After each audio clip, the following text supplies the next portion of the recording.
Ayan, ano po yung ano niya, yung fuel pump niya.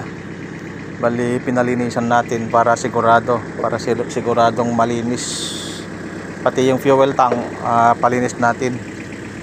Kailangan palitan ng bagong diesel.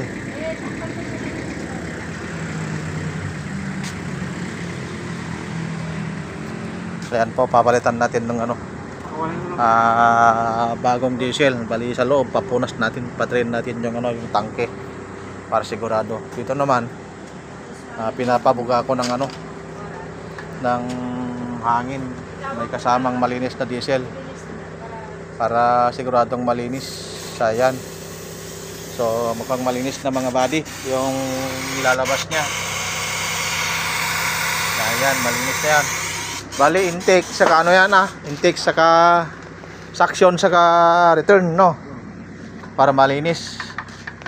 Tapos yung mamaya papuntang high pressure.